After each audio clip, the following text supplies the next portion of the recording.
Dedalane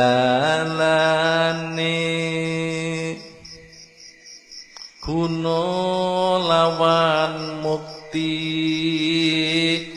kudu andhap asor wani ngalah luhur wekasane papang disimpangi ana catur mungkur.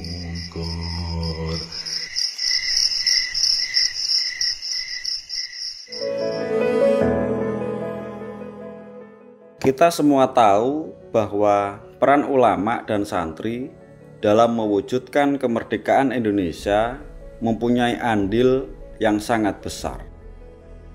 Salah satu model keagamaan yang patut dan teruji dalam menjaga keutuhan bangsa adalah Islam Nusantara. Islam Nusantara merupakan Islam khas Indonesia yang menggabungkan Islam teologis dengan nilai tradisi lokal, budaya, dan adat istiadat di Indonesia. Karakter Islam Nusantara menunjukkan adanya kearifan lokal di Nusantara yang tidak melanggar ajaran Islam, namun justru mensinergikan ajaran Islam dengan adat istiadat lokal yang banyak tersebar di wilayah Indonesia. Islam Nusantara tidak ekstrim, mengganti adzan dengan bahasa Indonesia, sebagaimana yang pernah terjadi di Turki pada era Mustafa Kemal Atatürk. Islam Nusantara mengikuti gaya Wali Songo dalam membentuk kultur Islam. Para wali yang ahli syariah dan tasawuf mengembangkan Islam ramah yang bersifat kultural. Inilah pintu masuk para ulama Nusantara dalam memahami kaidah fikih al-adah al-muhakkamah atau adat menjadi kebiasaan hukum. Dan dari para wali inilah lahirlah lembaga pendidikan pesantren dan jejaring ulama Nusantara. Islam Nusantara menegaskan pentingnya dialektika, tradisi, dan sejarah. Maka di pesantren kita mengenal jalur keilmuan atau yang kita kenal dengan nama sanad, yaitu mencari ilmu melalui guru yang mempunyai sanad keilmuan yang bersambung hingga Nabi Muhammad SAW. Islam Nusantara sangat selektif dalam ranah keilmuan dan sangat objektif soal kebudayaan. Ulama dan santri dalam membela Indonesia tidak hanya dengan emosi, tetapi juga dengan ilmu pengetahuan, spiritual, dan strategi. Ilmu yang dimiliki kiai ditularkan pada santri dengan membakar semangat membela tanah air dengan fatwa jihad. Demikian juga spiritual ditanamkan agar punya daya linuih dan tidak takut dengan penjajah meski dengan senjata seadanya.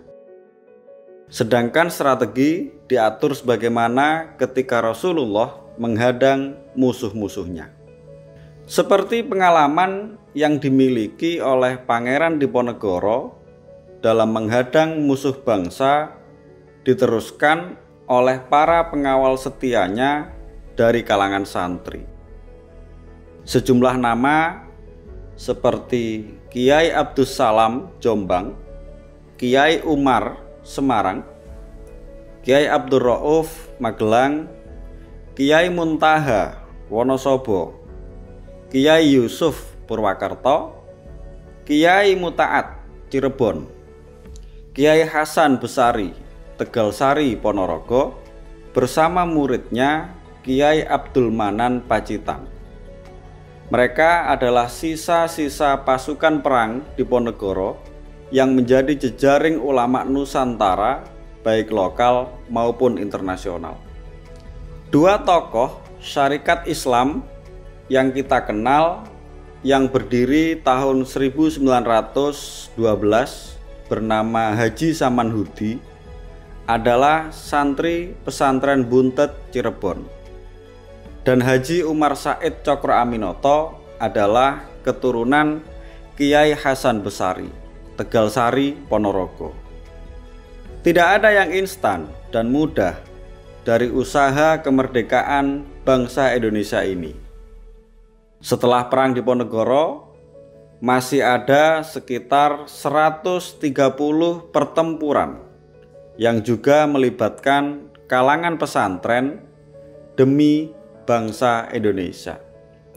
Dan hingga sekarang, para santri tidak pernah meminta dicatat di dalam sejarah. Usaha kemerdekaan Indonesia selain melalui pertempuran, juga dengan tirakatan dan riyadhah dari para kiai. Kiai Hasbullah Said, beliau adalah ayah dari Kiai Wahab Hasbullah, meramalkan kemerdekaan Indonesia sudah ditulis di menara Masjid Pondok Pesantren Bahrul Ulum Induk, dan baru boleh dibuka setelah Kiai Hasbullah wafat, tepatnya tahun 1948. Saat dibuka, ternyata ada tulisan 4 huruf, yaitu huruf H, Ro, Ta, dan Mim. Ternyata itu berbunyi Hurrun Tamun, yaitu kemerdekaan yang sempurna. Dan memang benar, tahun 1948 Indonesia sudah diakui oleh dunia dan agresi Belanda sudah dipukul mundur. Kiai Abdus Syakur Senori Tuban, beliau adalah teman seperjuangan Kiai Hasyim Asy'ari yang wafat tahun 1940, sudah meramalkan bahwa Indonesia akan kedatangan Jepang dan akan merdeka di tahun 1945 lewat syair beliau dan karangan-karangannya. Itulah contoh dari beberapa kiai yang mempunyai ketajaman dalam melihat Indonesia di masa kemerdekaan. Itulah wajah Islam Nusantara yang ada hingga sekarang, dipertahankan oleh para kiai dan santri. Setiap kiai dan santri selalu sambung menyambung sanad keilmuan dan juga jaringannya. Islam Nusantara mempunyai karakteristik rahmatan lil alamin, yaitu sebuah wajah Islam yang moderat, toleran, cinta damai, dan menghargai keberagaman. Islam Nusantara adalah Islam yang merangkul, bukan memukul. Islam Nusantara adalah Islam yang membina, bukan menghina. Islam Nusantara adalah Islam yang memakai hati, bukan memaki-maki. Islam Nusantara adalah Islam yang mengajak taubat, bukan menghujat. Dan Islam Nusantara adalah Islam yang memberi pemahaman, bukan pemaksaan. Agama itu mudah dan selayaknya memudahkan. Jika bagi kita agama itu sulit dan menyulitkan, justru kitalah yang harus mawas diri. Jangan-jangan kita sendiri yang sulit dan mempersulit. Saya masih ingat Dawe Mbah Mun. Kalau Islam Arab, ini kata Mbah Mun, kalau Islam Arab itu contohnya kayak pohon kurma, jadi kuat.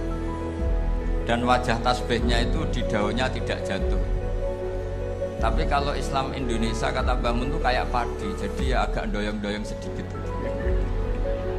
Jadi untuk menghadapi angin besar itu pilihannya dua, Anda kekar kayak kurma atau fleksibel kayak padi. Jadi ya doyong-doyong sidik gitu.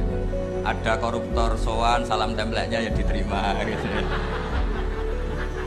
ada calon bupati cantik ya didukung, pokoknya agak-agak doyong gitu. Tapi baru kayak doyong itu nggak bisa roboh karena fleksibel. Berarti itu ya gitu kata Mbah Mun itu. Jadi untuk menahan angin yang besar pilihannya hanya dua, Anda kokoh kayak pohon kurma atau fleksibel kayak padi. Nah Islam Indonesia kata Mbah Mun itu pari wae katanya padi.